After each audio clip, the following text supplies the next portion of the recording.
The fourth study in this study of the first letter of Paul to the Corinthians finally gets to the topic that Paul had been asked to talk about. Chapter 7, verses 1 to 40. Paul says, now, matters that you wrote about, and there seem to be two basic issues that he had in mind. First of all, the question about marriage, and then, as we will see in the very next section, the question about meat offered to idols. Now, we might just reflect on this a little bit. This does say that the people in Corinth were concerned. They did have this question about, are we living faithfully for the Lord? It's not that they simply were scoffing the Lord and saying, none of this matters. We'll do whatever we want to. They were seeking help. It's just there were some issues, Paul says, that they weren't thinking about that were also offensive to him. The thing about the man with his stepmother, and the lawsuits, the question of factions within the congregation, later the question about spiritual gifts, and about the Holy Communion meal that they had together. Those are all issues that Paul finds are important to deal with as well. But we must say, these people were serious about trying to live as Christians, and the issue that they came up with was the whole thing about marriage. Oddly enough, Paul says, well, you think you're married to idols, or you think you're still married to the world, in that there are some things you think of to do that way, but the issue seems to have come up. What happens if I am a Christian and my spouse is not? What happens if we want to get married? And we have some indication from you, Paul, that because you're not married and Barnabas is not married, maybe it is pleasing to God that we would not be married. And so Paul tries to get at this issue, but you'll notice, if you look carefully at the way the argumentation goes, that unlike the very structured setting that he has in these other ones where he says, this is what I would do, this is how I would act on it, this is what you should watch out for with idolatry and sexual immorality, etc. Now all of a sudden, it seems like he's bending over backwards. It's almost as if he's standing there, and if Sosthenes is the one who's doing the writing, that Paul says, well, let me think about this, and from this angle, how about, it just keeps on going back and forth. What seems to be in the mind of Paul is that the church is being threatened. Maybe he is aware also that just in the Roman Empire, there are real problems on the horizon. This is just, maybe 10 years or so before the time that Paul dies. Most say that this letter is written about 55 A.D., so roughly 2 decades after Jesus' death and resurrection, and about another decade later, and Paul, according to tradition, will be killed in Rome by Nero.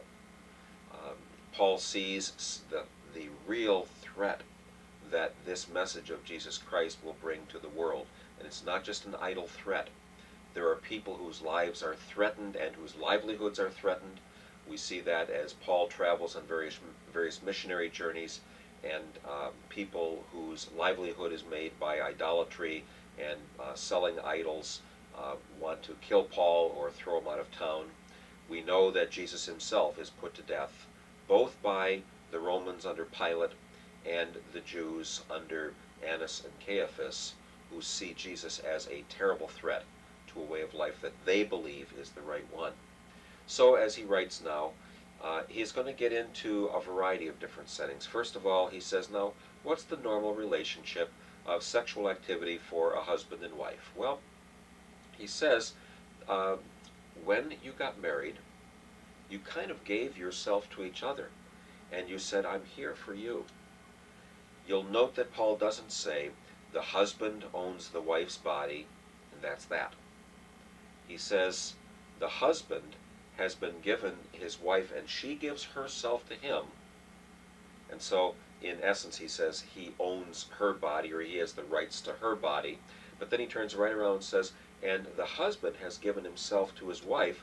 She owns or has the rights to his body. Essentially, when it says the two become one flesh, and that they are brought together because the Lord is carrying out this built-in desire for the spouse and for the care and sexual activity as well. Paul says this is not something where you should lightly say, well, we just won't have any sexual relations anymore, because that wouldn't be a godly thing. That will be something where God doesn't want us to enjoy our bodies and the relationship with one another. That, Paul says, is not right. It's not as if the sexual activity itself is a sin. Now remember, he's just gotten through in 2 chapters with talking about all the sexual immorality and the man with his father's wife. And so someone might say, well, if there's all these problems with sex, the best thing to do would be to stay away from all sexual activity altogether. Paul is almost kind of led into that and said, no, no, in the context of marriage, this is a wonderful gift. It is to be kept. It is to be used. It is, in fact, the way God has built it in. But, he says, on, on my authority sometimes and sometimes on the Lord's authority, he says, if two people say, well, we are going to abstain from sexual activity for a time, and we're going to pray, and as we recognize our desires for one another, we're going to also be thinking about our desires to serve the Lord. But Paul says that's not to be something that's going to go on forever. That will not be pleasing to God. It will not be what's necessary. Paul says, I'm not married, and I'm going through a lot of struggles for the church. The Lord's given me that gift, but it is not appropriate within marriage that two people would hold back from each other and would hold back from the blessings that God provides in that marriage setting. So he's rather clear here that this is not a kind of a higher level. The Roman Catholic Church, which puts a higher level on being married to God rather than to a spouse, and misusing the later verses in this chapter that talk about who one is responsible for, has really pushed that much farther than Paul would make it. He says, well, it's okay that some people have that gift, but it's not something to be pushed on everyone. So then he goes on, and he says in verses 8 to 9, how about the unmarried widows? I'm sorry, how about the unmarried and the widows, and those who are in a particular circumstance? He says, I'd rather have you stay as I am.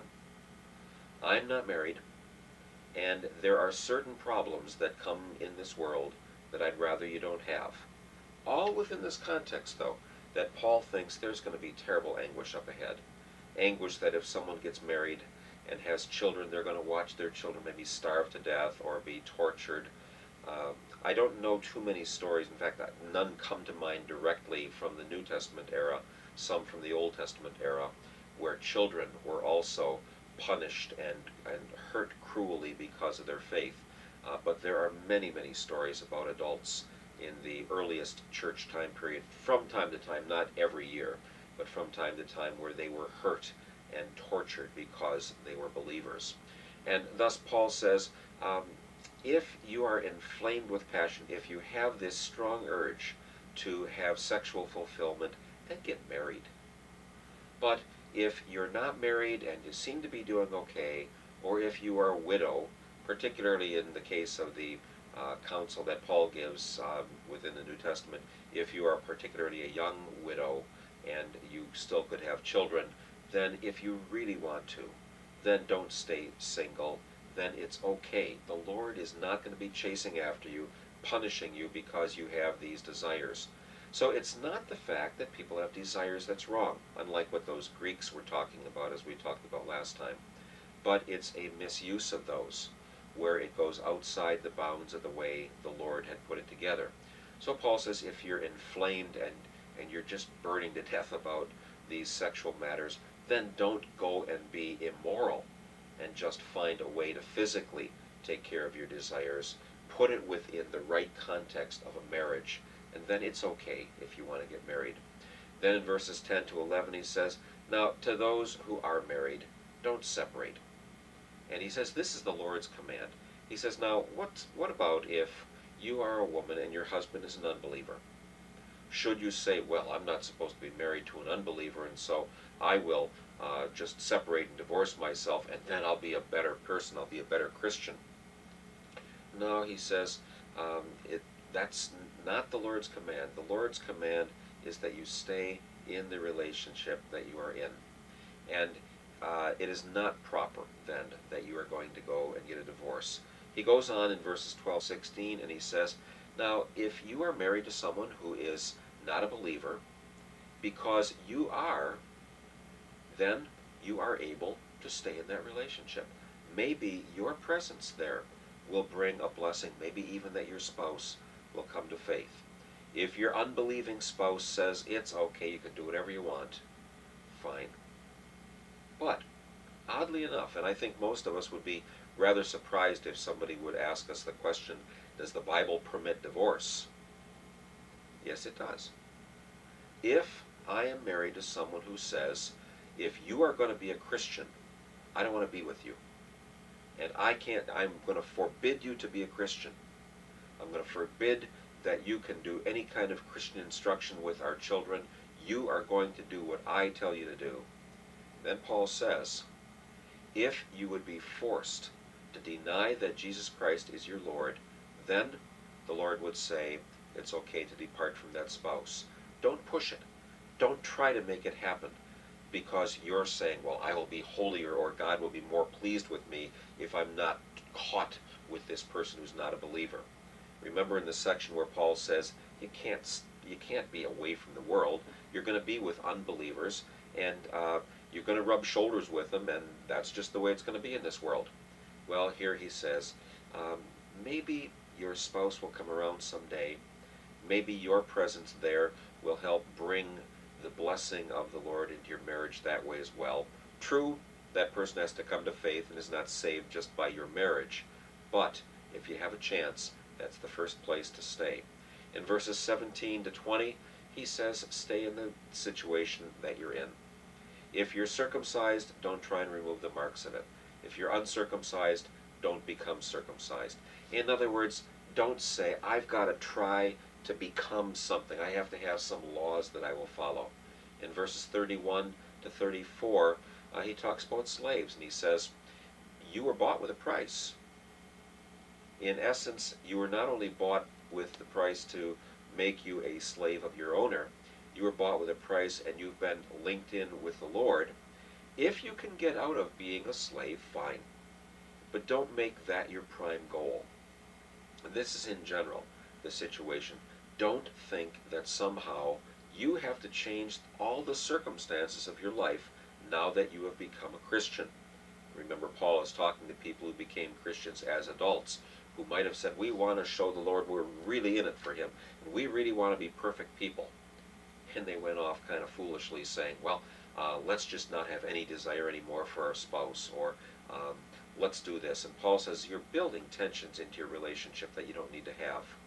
In verses 25-31, he says to the virgins, if you can stay single, because I want to spare you from all the troubles that are going to come. This world is passing away, and there are going to be so many bits of anguish. I don't want you to have children and have a spouse and you're worried about them or they're worried about you. Verses 32-35, he says, there is a sense in which there are anxieties that are brought into the marriage relationship that are not there for those who are single. And he is aware of that only by what others have said, though there is a tradition that he was married to a woman named Thecla.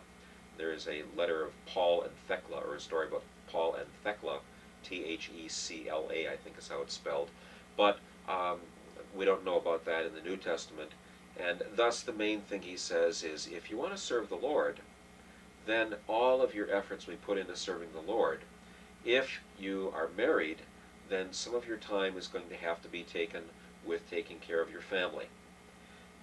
In the church as it is today, of course, the Roman Catholic Church says that its priests will not marry, based on this particular text and others. In the earliest church, the first centuries of the church, priests did marry. Then it was almost as if the church said, well, if we have priests who are not married, then they are going to be on a higher level, a higher elevation, and people will look up to them because of their greater level of self-control. And it was actually banished, it was not approved any longer. The people who were married, who were priests, were told, you have to get rid of your spouses and no one else can marry.